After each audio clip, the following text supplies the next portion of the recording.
Canada Goose, yeah, Canada Goose. My Canada Goose, yeah, I'm feeling so warm. It ain't for the style, man, it's for the snowstorms. I bet you wish you got one just like me.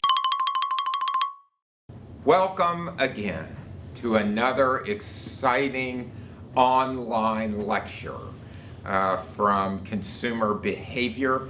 This time it's pretty cool, kinda, because we're talking about, can you see that? What do you think, Miss L? Can you get that? Yes. We are talking about Canada Goose. Canada Goose. So how many of you out there in the class actually have a Canada Goose coat? Oh, our camera person and producer does. So, one for one. It is a great product and it is a wonderful, let me re-emphasize, wonderful case in quality and value. And remember our last episode of this ongoing saga called Consumer Behavior? We talked about value. How do you build value? Whoa! This guy did it. The owner of this company is the ultimate example of how you do it. And look at the quick history of a Canada Goose.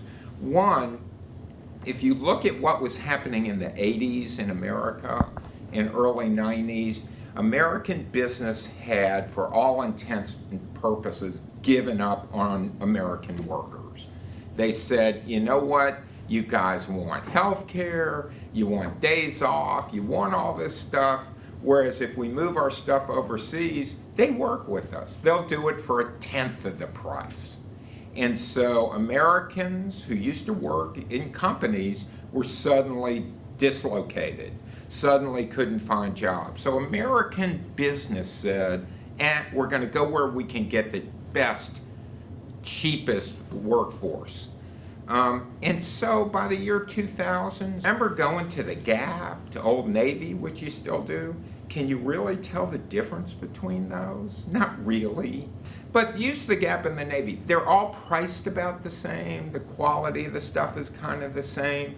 I know my wife bought some things at the Gap and I washed them and they suddenly had holes in them. Like it was my fault, but be that as it may.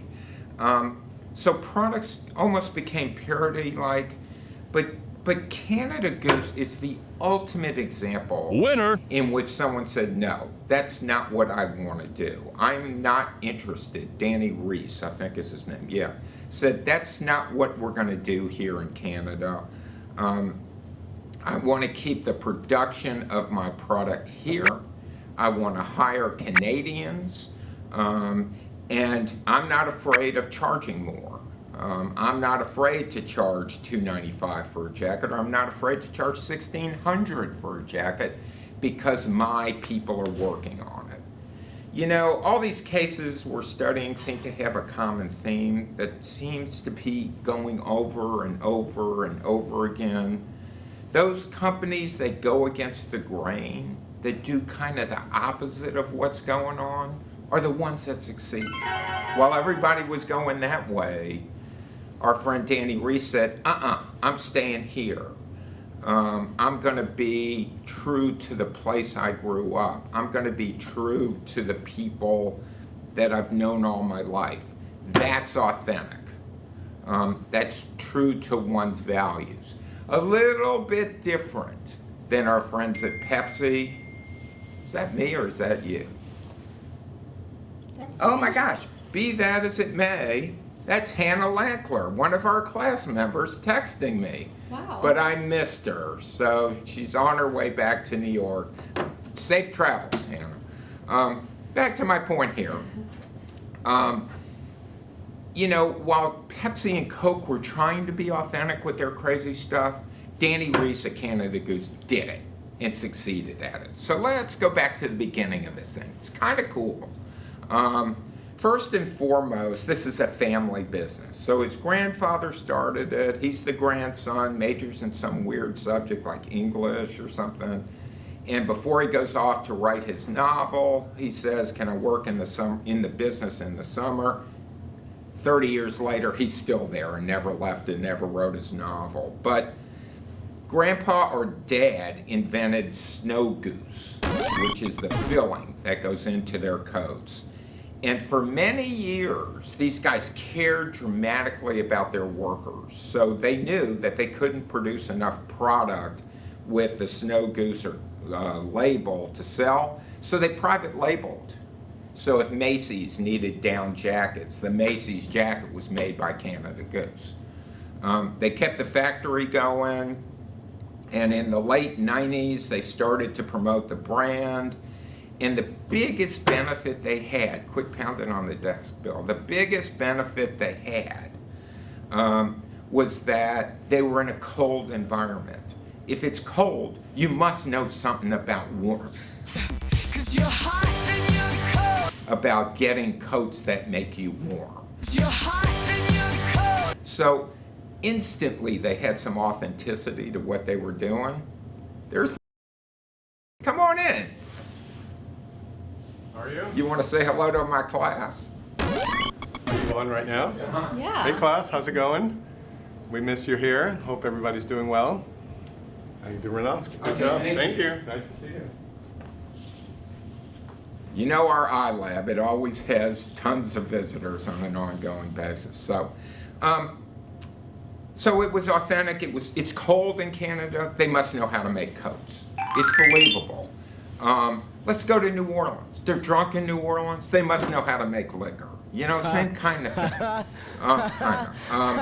So here we are in the 90s. Dan Rees has taken over. He sets to build his brand as a quality brand. Let's think about quality brands. What's a quality brand from Switzerland? Miss L?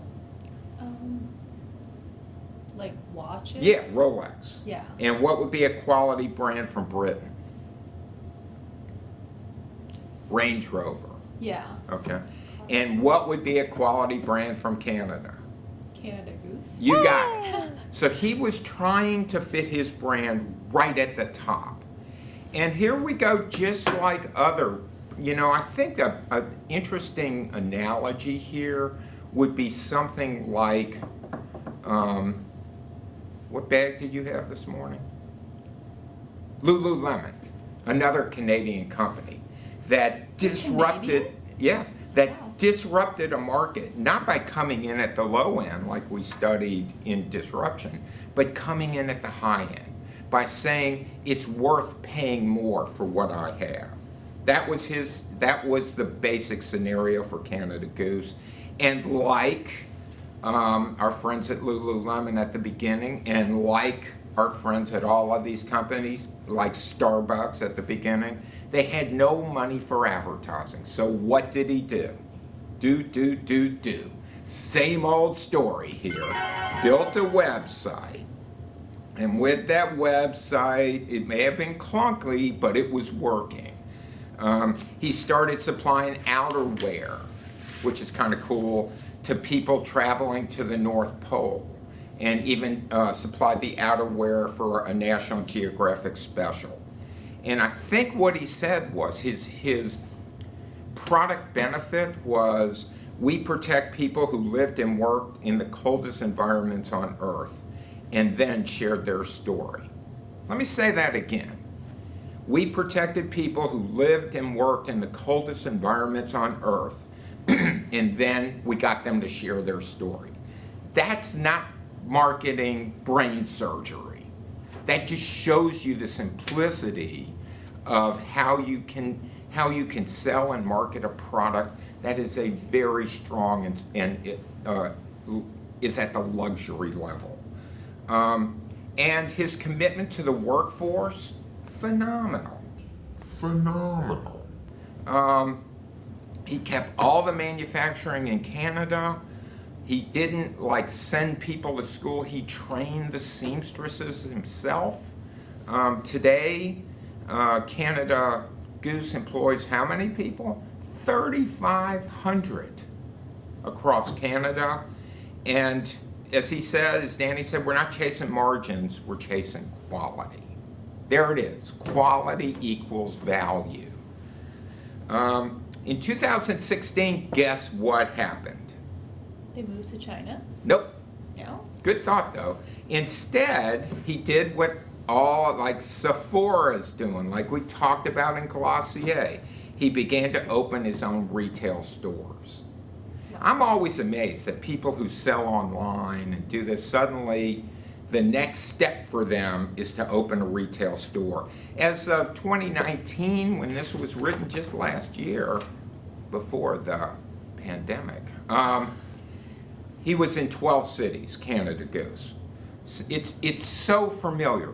It's how Apple actually built their business. It's how Sephora is doing it. It's how Warby Parker's doing it. I kind of test things online and press a button, whoosh, I'm suddenly in the retail space. What's so cool about their retail locations, anybody been to one of those? If you've been to one of those, one of their retail locations, make some comments in Facebook about it, in our Facebook group. I'd like to learn a little bit.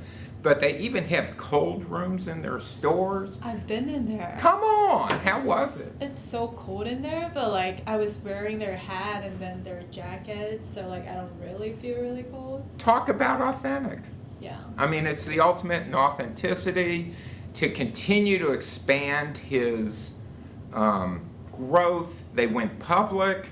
The Bergmans, considering the stock market's at its all-time low and continuing to go down, will go buy Canada Goose stock because I think it will be good. Canada Goose will forever be a champion of made in Canada. There's this is a quote from the article. There's no better way to remain timeless. I mean, he's actually, Danny Reese, to his credit, has done everything we've talked about in this class. It's a terrific case study for a number of reasons, but primarily it was only 3 pages and that's all we had to read. But putting that aside, it does all the things that are necessary to succeed. So again, welcome to our second week online. This was a really cool one. And next, even more exciting, we'll be talking about Patagonia. So until we see each other again, enjoy your sequestering in your house. Hope you're eating chips and drinking cola. Canada Goose.